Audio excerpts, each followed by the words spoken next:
Hai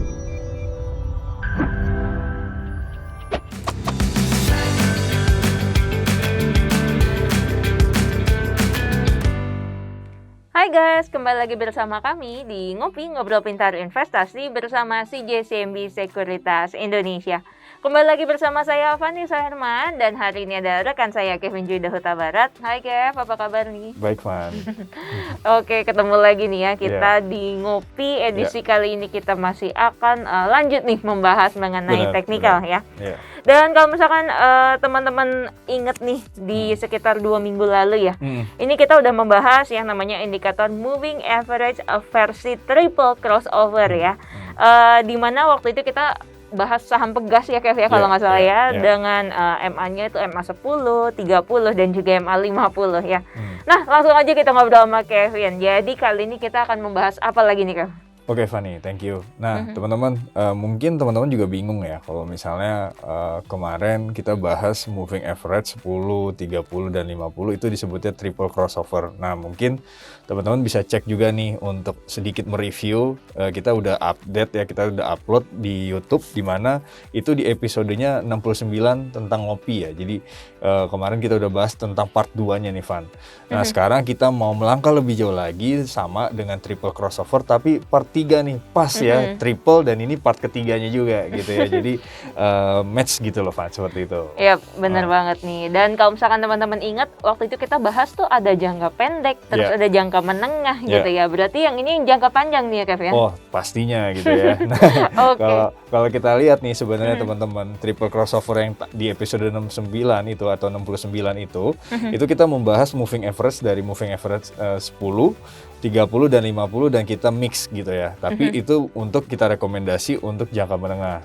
Dan untuk saat ini kita mau memberikan informasi juga bagi teman-teman trader yang jangka panjang seperti itu, Van. Jadi nanti kita akan membahasnya seperti itu lebih dalam gitu, Van. Oke, nah mungkin langsung aja nih Kak supaya teman-teman nggak bingung ya. Penggunaan MA-nya itu nanti MA berapa aja dan langsung dipakainya ini seperti apa sih implementasinya? Gimana Kak? Oke, nah tentunya kalau untuk jangka panjang otomatis moving average-nya udah agak panjang nih, Van. Ya, jadi yang pertama itu akan memakai moving average 20. Lalu yang kedua moving average-nya adalah di 60 dan yang terakhir adalah lebih panjang lagi yaitu 200 seperti itu, Van. Oke, nah mungkin langsung aja ke contohnya nih Kak supaya lebih jelas lagi ya untuk teman-teman ya. Pastinya. Silakan. Nah, ini mungkin kita akan membahas tentang saham BBNI ya. Berikut di layar teman-teman. Di layar teman-teman kita akan membahas saham BBNI, Bank Negara Indonesia Persero, di mana kalau teman-teman lihat di layar teman-teman ini sudah saya edit ya. Jadi nanti tinggal kita menjelaskan saja. Nah, cuman bagi teman-teman yang ingin tahu moving average di mana, teman-teman bisa lihat di indikator. Lalu ditulis di sini moving average ya. Nah, di sini banyak banget teman-teman moving average ya, ada adaptive, double, Hamming, modified, multiple dan triple. Nah, saran saya kalau lebih cepat sebenarnya bisa moving average yang triple gitu. Ya. Nah, nanti teman-teman closing yang itunya, terus teman-teman bisa edit di sini nih ya. Nah, misalnya periodenya saya karena ini panjang jadi 20, 60 dan 200. Nah, tampilannya seperti ini teman-teman. Nah, sekarang kita akan membahas saham BBNI. Kalau kita perhatikan dari pucuk di sini teman-teman terlihat pergerakan BBNI ini tanggal 21 Februari ini terjadi penurunan yang cukup signifikan, di mana indikator dari moving average 200 ini adalah berwarna kuning, 60 berwarna biru, lalu 20 berwarna merah.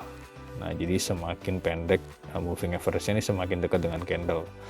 Nah, kalau kita perhatikan teman-teman di sini terjadi rebound ya pada saat pergerakan 18-19 Mei dan terlihat bahwa indikator dari moving average di 20 ini nge-break ke atas, khususnya dia nge-break MA60. Nah, kalau kita perhatikan kalau secara downtrend memang MA200 biasanya di atas MA60, lalu 60 dan 200 di atas MA20, yang dimana 3 MA ini masih di atas dari candlenya.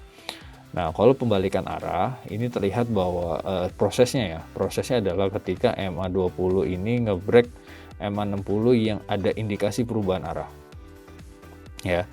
Nah, pas ternyata dalam perjalanan ternyata kalau teman-teman akumulasi beli ya ini secara tren belum berubah karena masih positioningnya dalam melemah. Cuman kalau kita perhatikan berjalannya waktu ternyata benar juga teman-teman, di mana MA20 nih ngebreak MA60 gitu ya. Jadi memang kalau kita asumsi beli di sini, jual di sini mungkin masih ada cuan. Cuman maksudnya tapi belum terkonfirmasi apakah pergerakan saham ini akan naik ataupun akan turun gitu, akan melanjutkan penurunan lagi dari sini ke sini gitu ya.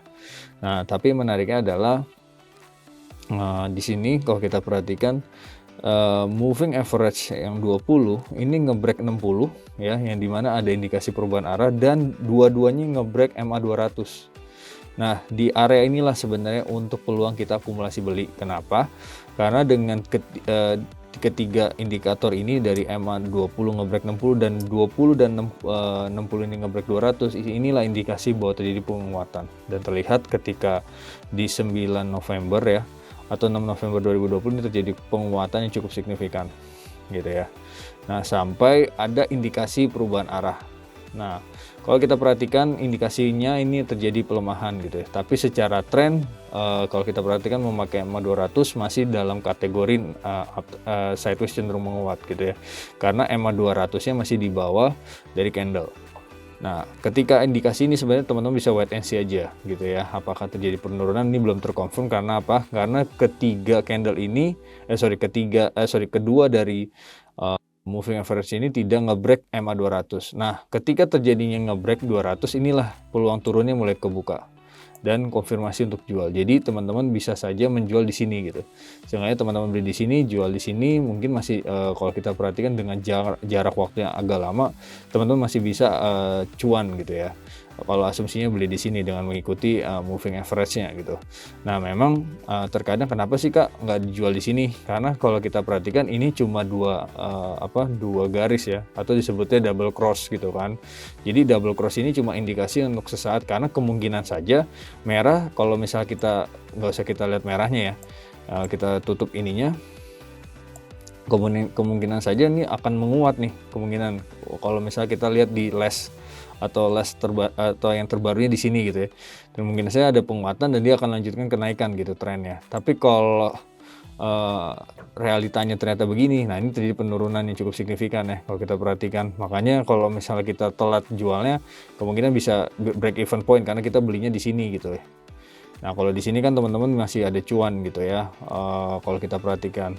Karena apa, sudah terkonfirmasi terjadi penurunan gitu ya secara long term. Tapi kalau ini belum untuk terkonfirmasi untuk kita jual karena potensinya masih ada 20 akan ngebreak lagi ke atas gitu, ke atas 60. Jadi peluang naiknya masih cukup terbuka karena opsionalnya di 200. Jadi kalau di 200 secara tren jangka panjang ini kalau misalnya di break dua-duanya dalam arti 20 dan 60 yang ngebreak, nah ini bisa ada terjadi perubahan arah. Entah itu ketika lagi uptrend ternyata dari atas ke bawah 20 dan 60 nya ngebreak itu jadi downtrend lagi arahnya, ataupun sebaliknya dari yang downtrend bisa jadi uptrend ketika 20 dan 60 ini ngebreak MA200. Demikian untuk analisa dari moving average triple moving average part ketiga. Oke, nah jadi kalau misalkan teman-teman tadi lihat ya dari penjelasan Kevin yang tadi udah cukup panjang dan pastinya jelas ya sebenarnya ya. Yeah. Cuma kalau mau diringkas dikit nih intinya teman-teman, kalau kalian menggunakan triple crossover tapi untuk yang long term ya, jadi mungkin bukan lebih ke trading nih, jadi lebih kayak ke investing gitu ya. Nah ini teman-teman boleh lihat kalau misalkan MA20-nya itu udah ngebreak di atas MA60 dan MA200 sekaligus gitu ya. Ini menandakan sebenarnya masih terbuka potensi dia akan lanjut naik lagi gitu ya. Nah, sedangkan kalau misalkan MA20-nya ini udah ngebreak dari MA60 dan juga MA200, nah ini ibaratnya agak hati-hati karena berarti masih ada potensi untuk koreksi lagi kayak gitu ya, Kev. Nah, seperti itu ya, Van ya. Dan juga kalau kita perhatikan memang untuk moving average ini adalah memakai triple crossover yang long term adalah untuk lebih jeli melihat bahwa titik konfirmasinya nih, Van. Dan ini tiga-tiganya memang harus ngebreak benar-benar gitu, entah itu dari atas ataupun entah itu dari bawah dengan beberapa tren yang kita bisa perhatikan yang tadi sudah saya jelaskan.